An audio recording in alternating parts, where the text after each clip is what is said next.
Bismillahirrahmanirrahim. Assalamu alaikum students. My name is Abdurrahman and I'm teaching you biology. Students, in this session we will discuss a few nervous disorders that have been included in your syllabus. बहुत सारे मसाइल हमारे nervous system के साथ associated हो सकते हैं क्योंकि यही सिस्टम है जिसने कोऑर्डिनेट करवाना है आपको और आपकी बॉडी के दरमियान।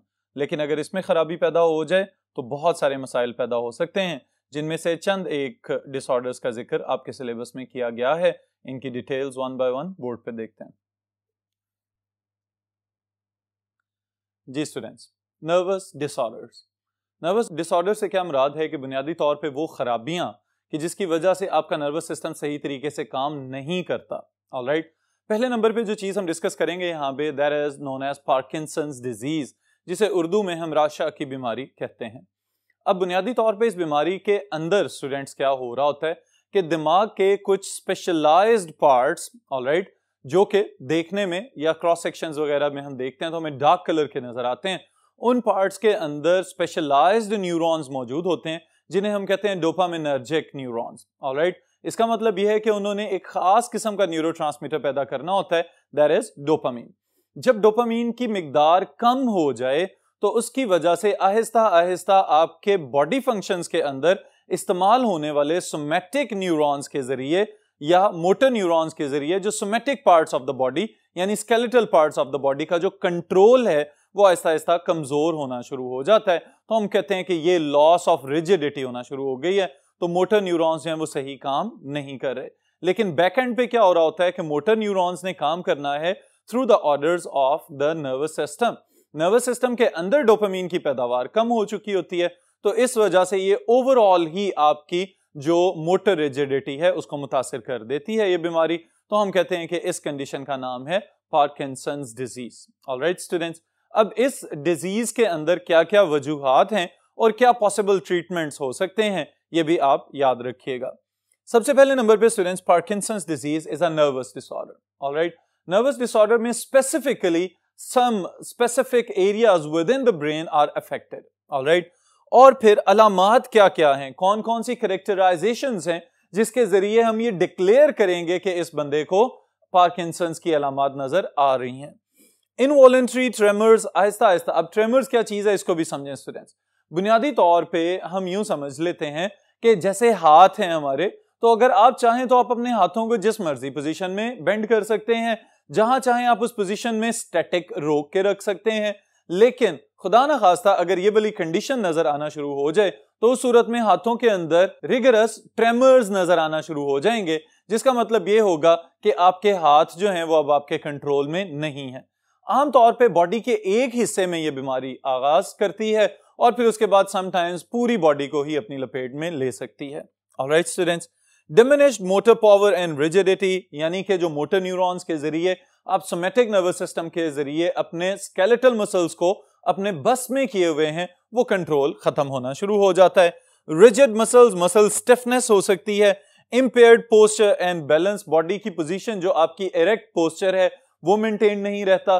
बाज़ औक़ात आपने देखा होगा कि जब भी हमने किसी को इवन के स्कूल या कॉलेज के शोज वगैरह में भी ज़ईफ शो करना होता है तो क्या किया जाता है, उसकी बॉडी को बेंड कर देते हैं और साथ साथ वो यूं आहिस्ता आहिस्ता शेकी अपीयरेंस देना शुरू हो जाता है। इसका मतलब ये होता है कि हम असल में पार्किंसंस की अलामात के जरिए बुढ़ापा जाहिर कर रहे हैं। देन स्पीच चेंजेस, बाज़ औक़ात बोलने के लिहाज से भी मसाइल पैदा हो सकते हैं। लेकिन अहम चीज स्टूडेंट्स क्या है, the mental faculties are not affected, यानी सोचने समझने की, लॉजिकल थिंकिंग और रीजनिंग वगैरह की एबिलिटी मुतासर नहीं हो रही इस कंडीशन में। ऑलराइट, बहुत ही रेयर किस्म के केसेस ऐसे होते हैं कि जिसके अंदर दिमाग की अपनी सलाहियतें भी मुतासर होना शुरू हो जाएं, अदरवाइज इसके जो सोमैटिक कंट्रोल है उसके मुतासर होने से दिमाग के कंट्रोल पे कोई असर नहीं आएगा। वजूहात क्या क्या हो सकती हैं स्टूडेंट्स? सबसे पहले और सबसे अहम चीज क्या है, it can be genetic. Genes के अंदर खराबी पैदा हो जाए तो मुमकिन है कि पार्किंसंस का इशू स्टार्ट हो जाए। एनवायरमेंटल ट्रिगर्स, टॉक्सिन्स वगैरह या पॉइजनस रेडिएशंस के सामने अपने आप को बार बार एक्सपोज करना या इस तरह के केमिकल्स का इनटेक करना, दैट कैन बी न्यूरोटॉक्सिक, तो उसकी वजह से मुमकिन है कि पार्किंसंस का आगाज हो जाए। फिर स्टूडेंट्स इसके बाद जो most important exact accurate explanation अभी तक की रिसर्च के मुताबिक हमारे पास है, it is the death of neurons in brain areas, specially दिमाग के उस हिस्से का नाम है सबस्टेंशिया नाइग्रा, जैसे कि अभी मैंने आपको बताया था कि डार्क रीजन्स हैं दिमाग के, तो क्रॉस सेक्शन में काटने के बाद चूंकि ये थोड़े से शेडेड या बाकी हिस्सों की निस्बत थोड़े ज्यादा गाढ़े रंग के नजर आ रहे होते हैं, इसलिए इसका नाम ही सबस्टेंशिया निग्रा रख दिया गया है। There are dopaminergic. Dopaminergic, they have the ability to produce a specific neurotransmitter known as dopamine. All right, may result by head trauma. कोई टक्कर, कोई चोट, खुदा ना खास्ता कोई एक्सीडेंट जिसकी वजह से दिमाग का ये वाला हिस्सा मुतासिर हो, उसकी वजह से भी ये वाली बीमारी हो सकती है। All right, students. फिर इसके बाद जो बात हम डिस्कस करेंगे वो ये है कि इस बीमारी का आगाज आमतौर पर इंसानी जिंदगी के किस हिस्से में हो सकता है। तो स्टूडेंट्स याद रखिएगा, बुढ़ापे की बीमारी है तो इसका onset usually occurs at 50s और 60s, ऑलराइट, यानी 50 या 60 सालों की एज के बाद जाके इस बीमारी की अलामात नजर आ सकती हैं। फिर उसके बाद ट्रीटमेंट में आप जो चीज याद रखेंगे, there is a drug known as L dopa is available right now, और GDNF glial cell line derived neurotrophic factor, बुनियादी तौर पे ये खास किस्म का, ये स्पेशली जो हम न्यूरोट्रॉफिक फैक्टर की बात कर रहे हैं, ये इस तरह के प्रोटीन्स हैं कि जो चूहों में और बंदरों में तजर्बात करने के बाद कामयाबी से डोपामीन की पैदावार को बढ़ाते हुए नजर आए, और साइंसदानों का ये ख्याल है कि इंसानों के अंदर भी शायद ये डोपामीन की प्रोडक्शन या पैदावार को बढ़ा दें। ऑलराइट, तो experiments are still going on, लेकिन ये बात याद रखिएगा कि 100% रिकवरी या 100% ट्रीटमेंट पार्किंसंस का अभी तक मुमकिन नहीं हो सका। ऑलराइट स्टूडेंट्स, फिर इसके बाद जो सेकेंड डिसऑर्डर है, it is known as epilepsy, जिसे उर्फे आम में फिट्स या मिर्गी का दौरा कहा जाता है। अब स्टूडेंट्स, ये जो दौरे पड़ने वाली बीमारी है, इसी वजह से हम कहते हैं कि it is a convulsive disorder. अब इस कन्वल्सिव डिसऑर्डर के लिहाज से ये बात याद रखिएगा कि आमतौर पर हमारी सोसाइटी के अंदर इस बीमारी को लेके बहुत सारे मसाइल जो हैं वो अजीबो गरीब से पैदा कर दिए जा चुके हैं कि असल में है तो ये न्यूरोटिक डिसऑर्डर यानी दिमाग का ही मसला है, लेकिन इसको भूत प्रेत और आसेब वगैरह के साथ रिलेट कर दिया जाता है। चूंकि अर्ली एजेस में इसकी अलामात नजर आना शुरू हो जाती हैं, तो बाज़ औक़ात लोग ये समझते हैं कि शायद किसी इंसान पे साया हो गया है और वो अजीबो गरीब किस्म के आमिलों के पास जाके इसका इलाज करवाना शुरू कर देते हैं। लेकिन ये बात याद रखिएगा स्टूडेंट्स कि ये एक ज़हनी मसला है, और इस तरह के अफराद जिनमें एपिलेप्सी होती है, they can live a normal life. Alright, ये बात जरूर याद रखिएगा, क्योंकि जिस भी पर्सन में ये बीमारी डायग्नोज होती है, सोसाइटी के लोग उसे बहुत ही कोई स्पेशल किस्म की बीमारी वाला मरीज समझ के और स्पेशल ट्रीटमेंट देना शुरू कर देते हैं, जो कि एक अजीबो गरीब किस्म का रवैया है। Now it is the time that we need to get this awareness as well as we need to spread this awareness कि ये लोग भी बिल्कुल नॉर्मल इंसानों की तरह लाइफ गुजार सकते हैं। और तो और internationally all over the world और इवन पाकिस्तान के अंदर बहुत सारे लोग एपिलेप्टिक हैं, लेकिन दे आर सक्सेसफुल प्रोफेशनल्स जो कि बहुत कामयाब किस्म की डॉक्टर्स और इंजीनियर्स और इस तरह से बहुत ज्यादा स्कॉलरली लाइव्स गुजार रहे हैं। तो इसका मतलब ये है कि एपिलेप्सी के अफराद जो हैं जिनको मिर्गी का दौरा पड़ता है, दे आर नॉर्मल पर्सन्स। थोड़ी बहुत ट्रांजिएंट किस्म के प्रॉब्लम्स इनके साथ होते हैं, लेकिन इस तरह के ड्रग ट्रीटमेंट्स अब पॉसिबल हैं कि जिसमें लॉन्ग ड्यूरेशन के लिए दवाइयां तो खानी पड़ती हैं, लेकिन ये लोग बिल्कुल नॉर्मल लाइव्स गुजार सकते हैं। Alright students, so it is one of the convulsive disorders of nerves. अलामात क्या क्या हैं इसकी, ये जरूर समझ लीजिएगा, ताकि आपको ये जांचने में और अंडरस्टैंड करने में आसानी हो सके कि किस बंदे को एपिलेप्सी हो चुकी हुई है। Alright, so characterized by abrupt transient symptoms of motor, sensory, psychic और ऑटोनॉमिक नेचर। इससे क्या मुराद है स्टूडेंट्स, इसके लिए मैंने आगे सीजर्स वगैरह या जो इनके अंदर स्पेशल ट्रिप्स नजर आते हैं हमें, उसकी मैंने कुछ टाइप्स यहां पे मेंशन की हैं, उनको देख के आपको फौरन अंदाजा हो जाएगा। Frequently associated with changes in consciousness. असल मसला ये है एपिलेप्टिक पेशेंट्स के अंदर कि बुनियादी तौर पे बाज़ औक़ात ये देखा गया है कि बैठे बैठे ये कोई ना कोई स्टीयरिंग एक्टिविटी करना शुरू हो जाते हैं। ऐसे लगता है सामने वाले को कि जैसे उसे घूर रहे हैं, लेकिन असल में इनका दिमाग बिल्कुल ब्लैंक होता है, ये कुछ भी सोच नहीं रहे होते। अगर इनको मुखातिब किया जाए तो ये बिल्कुल नॉर्मल बंदे की तरह बिहेव करते हैं। बाज़ औक़ात एक दो मरतबा ज्यादा मुखातिब करने के लिए एफर्ट पुट करनी पड़ती है, लेकिन जैसे ही ये होश में आते हैं तो उनको ये याद भी नहीं होता कि इन्होंने कुछ इस तरह का एक्टिविटी या कोई एक्शन परफॉर्म किया हुआ है। ऑलराइट, फिर इसके साथ ही साथ ये भी मुमकिन है कि छोटे मोटे ट्विचेस फील होना शुरू हो जाएं। गर्दन के झटके हो सकते हैं, बाजुओं के झटके हो सकते हैं, या ये भी मुमकिन है कि कहीं खड़े खड़े ये वाले पेशेंट्स बिल्कुल गिर जाएं और फौरी तौर पे पूरा जो नर्वस सिस्टम है वो कोलैप्स हो जाए। तो ये वाली चीजें भी काबिले गौर हैं कि छोटी अलामात से लेके सीवियर किस्म की अलामात के बावजूद दीज पर्सन्स जैसे ही इनको होश आता है तो ये फौरन नॉर्मल बिहेव करना शुरू हो जाते हैं। Alright, so what kind of seizures और ट्रिप्स कैन बी रिकॉर्डेड और ऑब्जर्व्ड। पहली चीज स्टूडेंट्स, टोनिक सीजर्स जिन्हें हम कहते हैं, इसमें मसल्स वगैरह अकड़ना शुरू हो जाते हैं, बॉडी जो है वो सख्त होना शुरू हो जाती है, गर्दन से लेके बाजू और टांगे और इवन के बैक के मसल्स, जो कमर के मसल्स हैं, पट्टे हैं, वो भी खिंचाव का शिकार होना शुरू हो जाते हैं। फिर एटोनिक सीजर्स जिन्हें हम कहते हैं, इसमें भी लॉस ऑफ मसल कंट्रोल है, बॉडी फौरन कोलैप्स करती है और उसके साथ ही साथ इंसान जमीन पे गिर जाता है और खड़े खड़े गिर जाने की वजह से इसको हम कहते हैं कि it is a dropping syndrome, कि इसकी वजह से बॉडी फौरी तौर पे अपनी कॉन्शियस कंट्रोल को लूज कर देती है और ये पेशेंट जमीन पे गिर जाते हैं।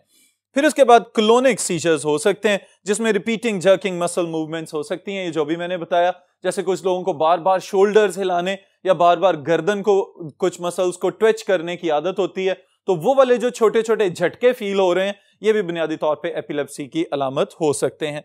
फिर उसके बाद जो सीवियर कंडीशन स्टूडेंट सबसे ज्यादा हमारे इर्द गिर्द बहुत सारे लोगों में नजर आ सकती है, वो है टोनिक क्लोनिक सीजर्स जिन्हें हम कहते हैं।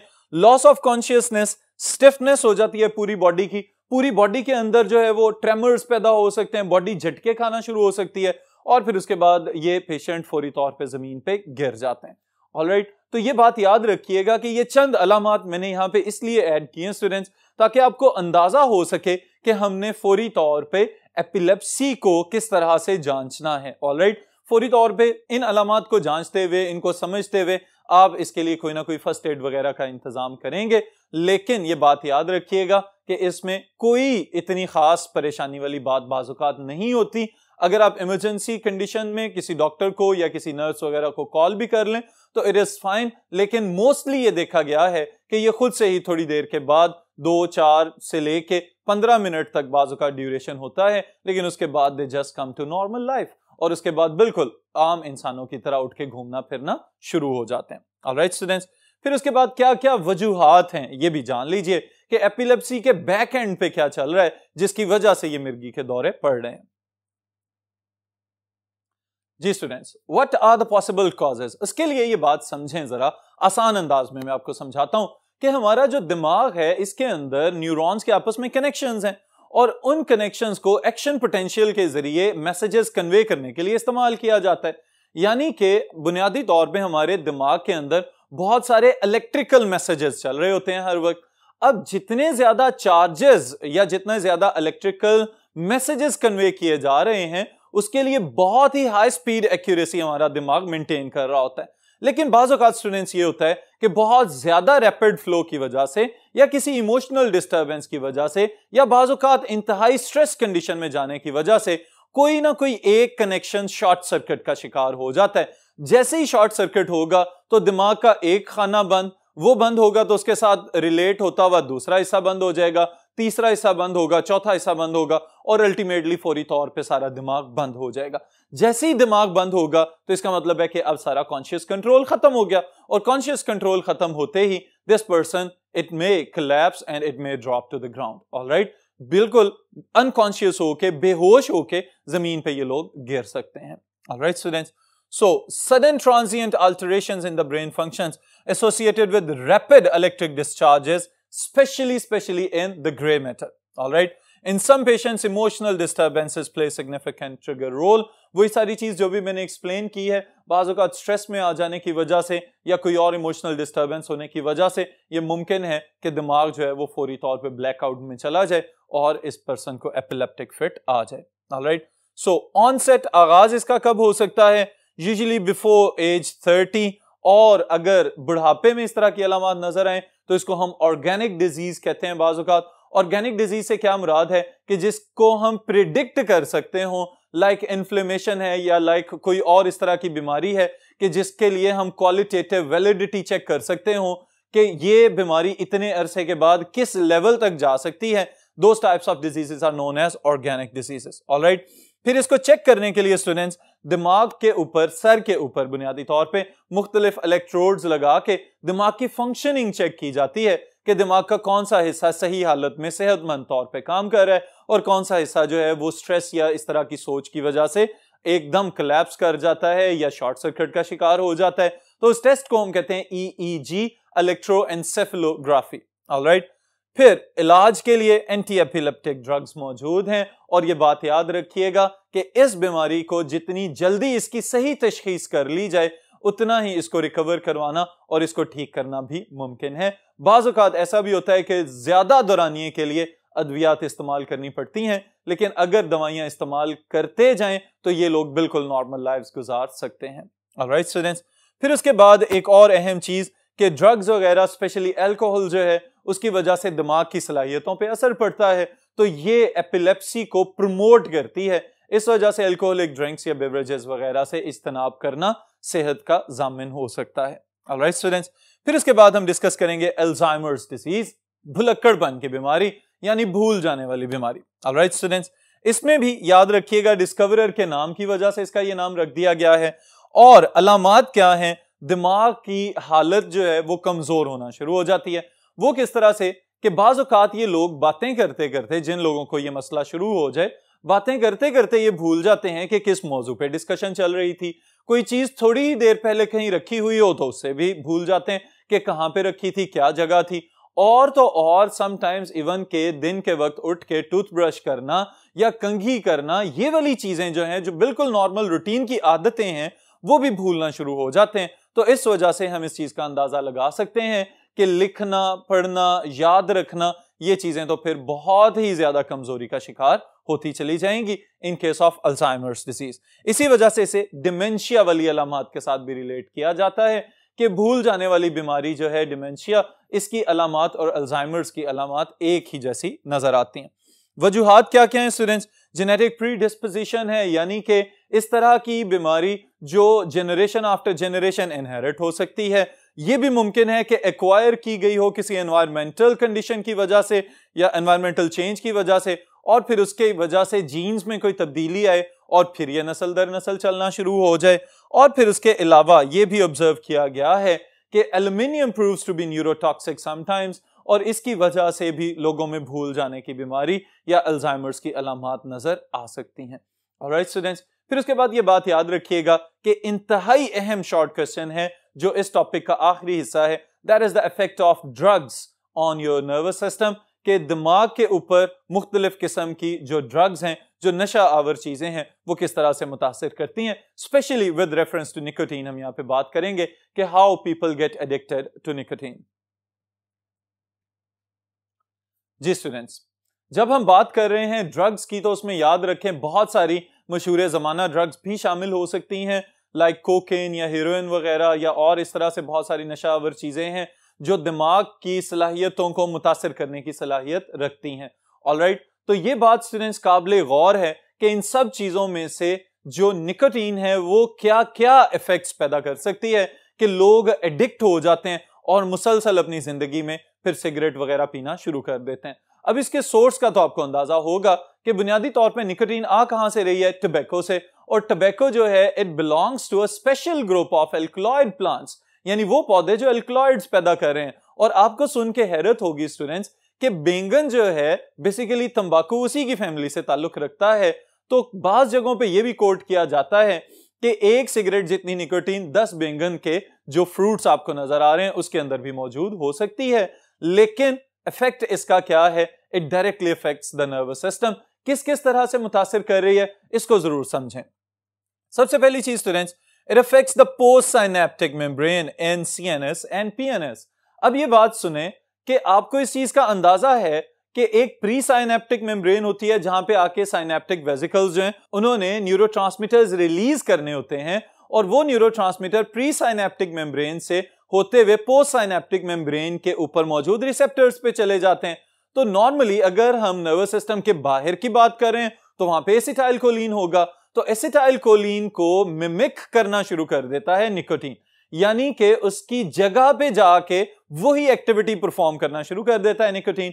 यानी जिस तरह एसिटाइलकोलिन के अपने रिसेप्टर्स मौजूद हैं, इसी तरह निकोटीन के रिसेप्टर्स भी बनना शुरू हो जाते हैं मेम्ब्रेन के ऊपर। और जैसे जैसे लोग जितने ज्यादा आदी होते चले जाएंगे या निकोटीन को पफ इन करते चले जाएंगे, इनहेल करते जाएंगे, इनटेक करते जाएंगे किसी भी सूरत में, तो इन तमाम वजूहात की वजह से क्या होगा, post synaptic membranes of the neurons के ऊपर निकोटीन के रिसेप्टर्स में इजाफा होना शुरू हो जाता है और फिर निकोटीन अपना काम करना शुरू कर देता है।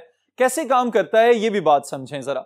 बाज़ औक़ात ये देखा गया है कि हमारे दिमाग के अंदर एक स्पेसिफिक एरिया में एक रिवॉर्डेड मैकेनिज्म चल रहा होता है जिसे हम reward functioning of the brain कहते हैं। अब स्टूडेंट्स वहां पे अल्टीमेट जो साइनेप्टिक फ्लो है उसके बाद एक खास किस्म का न्यूरोट्रांसमीटर पैदा होना होता है जिसे हम कहते हैं डोपामीन। डोपामीन के पैदा होने की वजह से हमारी बॉडी को बड़ी सूदिंग किस्म की फीलिंग आना शुरू हो जाती है कि जैसे हमारी बॉडी बड़ी ऑप्टिमाइज्ड स्टेट में मौजूद है। अब निकोटीन जैसे ही रिसेप्टर्स के ऊपर जाके अटैच होती है तो उन रिसेप्टर्स की एक्टिविटी की वजह से डोपामीन की पैदावार बढ़ना शुरू हो जाती है। और ये देखा गया है कि जो निकोटीन की आदत बढ़ती चली जाए साथ साथ डोपामीन की प्रोडक्शन भी बढ़ती चली जाती है। यही वजह है कि जब ये लोग निकोटीन इनटेक नहीं करते किसी भी सूरत में तो उनको एक अजीब सी उलझन पेश आना शुरू हो जाती है और दिमाग बार बार मैसेजेस भेज रहा होता है कि मजीद निकोटीन इनटेक कर ली जाए। लेकिन ये बात याद रखिएगा स्टूडेंट्स कि जिस तरह आगाज में निकोटीन के रिसेप्टर्स नहीं थे और वो इवॉल्व होना शुरू हो गए, तो अच्छी बात यहां पे ये है कि अगर आहिस्ता आहिस्ता किसी भी तरीके से हम निकोटीन के इनटेक को कम करते चले जाएं और फिर छोड़ने की जानिब चले जाएं कि स्मोकिंग को बिल्कुल ही अवॉइड कर दिया जाए, तो आहिस्ता आहिस्ता निकोटीन के रिसेप्टर्स जो हैं वो रिड्यूस होना शुरू हो जाते हैं तादाद में और अल्टीमेटली बिल्कुल खत्म हो जाएंगे and this person they can completely get rid of the smoking. Alright, so ये बात सुने कि किस तरह से ये जो है काम कर रहा है nicotine. It is the stimulant of the nerve impulse. वही बात जो भी मैंने आपको बताया है कि अगर ये कोलिनर्जिक टाइप के मैकेनिज्म को कंट्रोल कर रहा है तो फिर तो आप ये बात याद रखिए कि यहाँ पे सिर्फ एसिटाइल कोलिन वगैरह की बात हो रही है जिसकी वजह से समटाइम्स स्मोकर्स अपने आप को एनर्जेटिक फील करना शुरू हो जाते हैं। फिर उसके साथ ही साथ increases heart beat rate, increases blood pressure and it can be analgesic by increasing digestive tract mobility. और तो और जो खराबियां हैं वो क्या हैं, may induce vomiting, diarrhoea and water retention relation by the kidneys. ये सारी चीजों के साथ साथ स्टूडेंट्स ये बात जरूर अपने ज़हन में रखें कि निकोटीन के एडिक्शन जो है ये कतन कोई फायदामंद अमल नहीं है। हेल्थी लाइफ की जानिब आना हर इंसान का फर्ज है, तो इसलिए अपनी बॉडी को निकोटीन की आदत से बचाएं और खुद भी सेहतमंद जिंदगी गुजारें, दूसरों को भी यही ताकीद करें। ऑलराइट स्टूडेंट्स, फिर इवन कुछ अलामात जो हैं वो ये भी मुमकिन है कि अगर प्रेग्नेंट मदर्स जो हैं वो स्मोकिंग कर रही हैं या कोई और ड्रग इनटेक कर रही हैं तो बच्चों के अंदर पैदाइशी तौर पे बहुत ही सीवियर किस्म की अलामात नजर आ सकती हैं। तो अपने लिए और अपनी बाद में आने वाली जनरेशन्स के लिए अच्छा मैसेज जरूर कन्वे करें। फिर इंशाल्लाह नेक्स्ट सेशन में नेक्स्ट टॉपिक के साथ मुलाकात होगी।